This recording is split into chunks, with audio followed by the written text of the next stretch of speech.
Hello everyone, my name is the Mad Scorpion and welcome to the Heresy Act 2 and teaser of Act 3 Devstream highlight video regarding all the topics in the short compressed way without a lot of the banter and the extra minutes on the timer. With that, let's go ahead and get to the start of the video, which, in case you want to skip over, is going to be the story bits in case you wish to keep the story bits fresh and not spoiled, at least teased, mostly. The Act 2 story is picking up right after Act 1 ended, basically saying that Oryx was impressed by us being his end and wishes us to take up the mantle of the Taken King since we are technically his successor in that right. That Zivoroth is not happy because she would rather have Oryx back himself, and Savathun is a little bit annoyed with the rest of her family because she would just rather see everyone evolve and, blend away from the sword logic as she did. However, with that, it kind of, I imagine, will take us into the Court of Blades, being our testing grounds for Oryx, saying if we are worthy or not for his cause. With that, the Court of Oryx is going to be basically Hive version of Onslaught, a rebrand of the Court of Oryx, if I've already mentioned that name. But with that, we are going to be visiting places like on Io in the Tree of Silver Wings, still stuck in the Ascendant Plane, the Hive Warship, which appeared just to be the area from the Barrow-Dyad mission, as well as a teased Europa and showing of an ice cave, which is pretty much all of Europa as a whole. But however, the Court of Oryx will be a activity more like standard, not roguelike. There will be natural health regen and natural shield amounts, so you won't get a weird displacement of how much health you have. However, with that, there are going to be augments, some new, some old, that will be kind of, like I mentioned, Onslaught-like in the way they kind of give you modifiers you have to work with, or odd benefits. What am I trying to say? Weird objectives also in the way of changing the play. But in addition to that, instead of doing like you do with Onslaught and building defenses, it sounds like you're going to have many different perks you can choose that will be just a kind of boon to you throughout the activity. One thing they mentioned was basically ripping an exotic perk straight off of an exotic and giving it to everyone. And this one they mentioned was being something like Sun Bracers, which sounds very exciting. But the idea of just a modifier that's basically here's an exotic perk for free sounds quite interesting. In addition to that, there is going to be the expert mode of this mode, which will be earnable for words. I'm just a mess.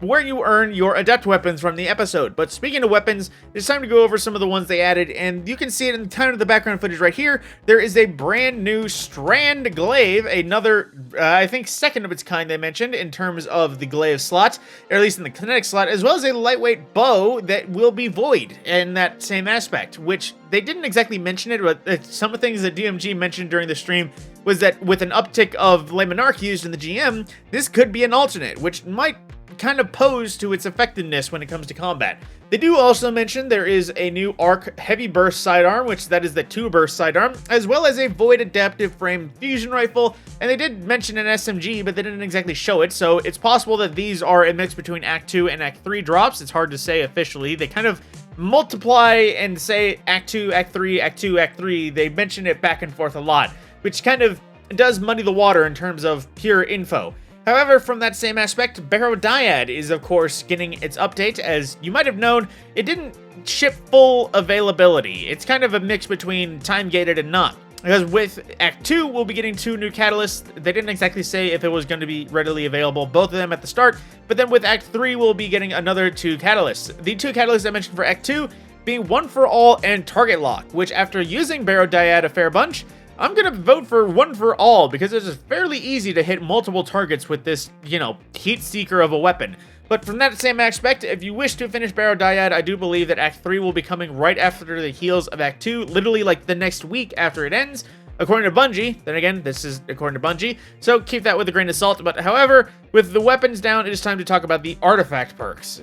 The theme of the artifact is trace rifles and elemental debuffs, because at the very start we have the Simple of Overload trace rifle, which is quite good if you use the Lodestar, because you can actually have a, bigger gun that isn't a sidearm doing primary armor damage. However, in addition, there is going to be one that's basically like in the trenches, but with glaives, or not glaives, trace rifles, because it makes it so that you can heal from rapid defeats, healing you and your allies with powerful combatants, giving a benefit to that heal, as well as another elemental debuff thing, where basically if you have an element that matches your super or kinetics, you'll get more drops of elemental pickups like the Void Breaches, the Strand Tangles, that variety. But basically, if you run an element to match your super or kinetics, you'll get a lot of elemental pickups based on your super.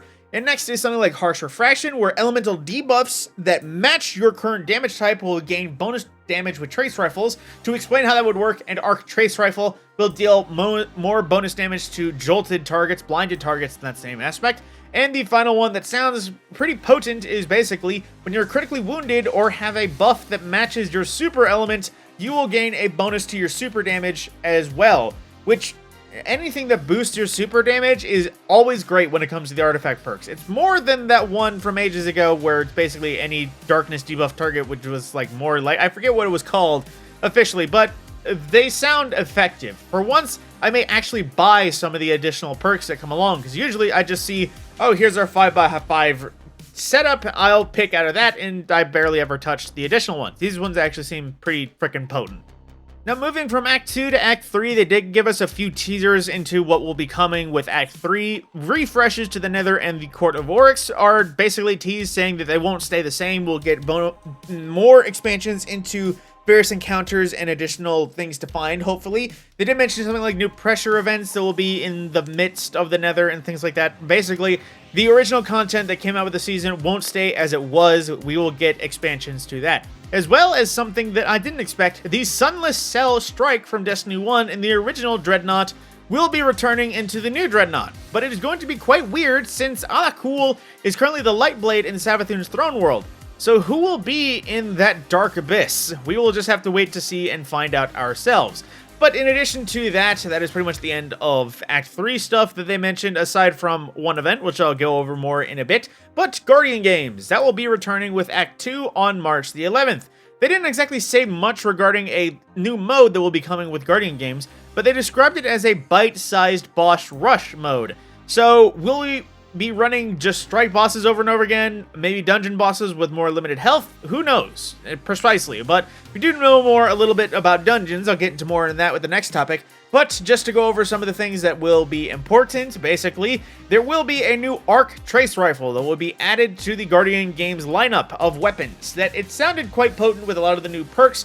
The only new perk, or at least Arc-based perk that they didn't mention was Jolt, or not Jolting Feedback, Volt Shot, which, you know, trace rifles, they're more for sustained, not reloads. However, with that, they did also mention that the Hullabaloo grenade launcher, the Tidal SMG, and the Traxapose scout rifle will be returning and being refreshed. So any of the new strand-based perks can go on Traxapose now. Anything new, or at least, you know, destabilizing rounds in the title, you know, a good roll now that destabilizing is actually kind of hitting different. But with that, that is pretty much everything regarding Guardian Games. There will be still the usual limited time event cosmetics you can earn, this time for Bright Dust as well as Silver. I think that's been the way for a while. But they said the theme, instead of being sports, the theme is now gladiators, which, I won't lie, the armor looks good. Still don't think I'll buy it, but the armor does look quite good. Always ode to the creators of the armor, it's just not exactly my style. In a shocking twist, they are actually continuing the kind of Pantheon idea, this time with the Rite of the Nine, which is going to be basically Pantheon but dungeon themed and expanded upon its original premise. If you remember with Pantheon, basically they just had multiple weeks of combatants or different encounters and raids, steadily got more difficult with higher light levels, as well as reworked encounters in some aspects. This is sort of Pantheon Light, and they also described it as Contest Dungeon Light, because they wanted to basically take the success of contest mode dungeons and rework them into old dungeons of past that didn't get a contest mode. The dungeons featured during this event will be the Prophecy Dungeon, very 9 themed of course, as well as Spire of the Watcher and Ghosts of the Deep. While I might have some issues with those dungeon picks personally, you know, they're still pretty good dungeons. There will be also expanded modes, so if you're not exactly into the end game of Destiny, at least in the dungeon aspect, there will be more modes for that. Now, aside from, I'll get more to that a little bit, but a good thing for the farming right now is there will be 4 weapons from each dungeon that will be attunable, as well as refreshed perk rolls, as well. Like with Into the Light, there will be the unique version of this that will have a custom design to it, a new origin trait, as well as a shiny version, kind of like the original, which does seem to be galaxy themed. So a lot of the weapons that will be earnable from each of these dungeons, some of them, all of the weapons that you can earn from some of these dungeons, they will be featured as well as refreshed and reworked, and can be attuned to as well, in case you wish to farm out very specific weapons, you will have drops galore, hopefully with these attunements. And as well, with the original kind of aspect of Pantheon, speaking of farming, they did make a very good mention where the better you do, the less you die, the faster you go, the more you kill. Basically, the higher score you get, the more rewards you get as well. The emissary of the 9 will be returning. She'll be the average vendor giving bounties and the things kind of like our site was. We'll just have to wait and see for more exact details, but they kind of gave us a teaser for Act 3 regarding a new free-to-play event, and I'll go over a little bit more about the different modes, including Explorer, Ultimatum, as well as Eternity. Now, with Explorer mode being the entry into dungeons for some people, that did expand and make it a lot easier in the grand scheme of things. From the sound of it, there isn't a darkness zone, so you don't wipe per se, you just will have everyone go down. In that same aspect, the res timer is only 5 seconds, so if somebody dies or if there's a team wipe, it's kind of really hard for everyone to go down per se. But something they mentioned with Explorer mode is they wanted to kind of have a tutorial set up for a variety of mechanics, since a lot of people don't exactly know, and they don't exactly spoon feed you regarding mechanics and learning them. They give you good tips and tricks. I wouldn't say tips and tricks, but they give you the basic know-how when looking at a variety of things. Like right here with Spire the Watcher, they show you the wire nodes, exactly what you need, as well as Artrition, which is where you earn a buff and exactly what those buffs do. In a wide variety of these encounters, I think this will be very helpful considering, at least with Spire and Ghosts, they were more mechanically weird compared to the average dungeon, so I definitely think this will be good for the newer player. As well, with Explorer mode, they did add in some traversal sections additional platforms. The way they described it, basically, after the first person gets through, they will give additional platforms to make it easier for anyone who might be struggling to cross, which is something that's rare when it comes to Bungie traversal sections. Usually, they just have it set up as they have it set up, and then they leave it at that. But from there, there is, of course, the Ultimatum mode, which will be familiar. Players will have tougher enemies, modifiers, basically being weird things that rework it, but not terribly change it. One example they gave was a modifier that will lock an exotic choice for the run in that same sort of aspect. So it sounds like they're going to be, like I mentioned already, basically Pantheon, but light and not as punishing. As with Pantheon, there was raid encounters that were almost entirely reworked in some aspects, or some damage phases that were far more difficult just because of one simple change, as well as light deficits. There will be light deficits, I imagine, but imagine they will be different between each mode, so it won't be, oh hey, you want to do this one activity? Well, guess what? You're going to be in -20 the whole time. More so, if you want to do this specific mode, you might be -10, but you won't also be terribly too far behind. But that was pretty much everything regarding Rite of the 9. New, refreshed versions of weapons, a dungeon, I wouldn't say dungeon crawl, but a dungeon farm that will be available, hopefully, as well as a variety of titles, emblems, earnable weapon cosmetics. I imagine something like a hollow, they mentioned hollow chips, something like that, but that was a weird thing. Why didn't you just say mementos if it's a memento, because it looks like a memento?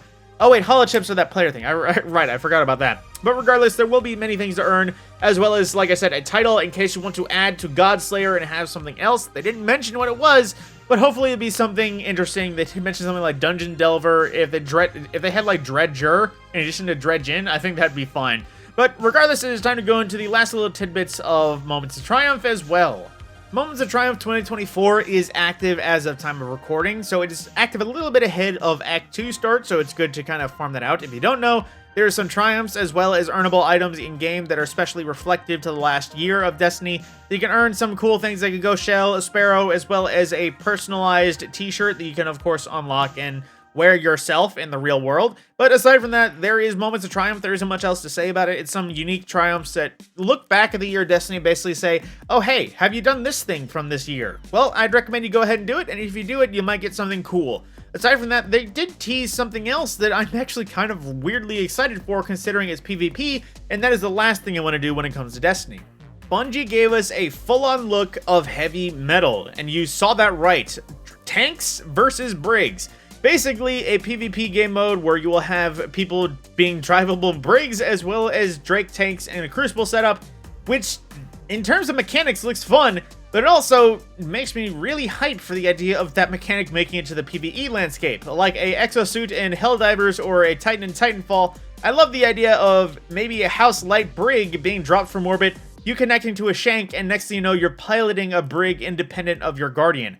That idea, it really kind of interests me when it comes to this. Aside from that, it looks quite fun, in addition to everything else. And fun in PvP is something that I rarely experience nowadays.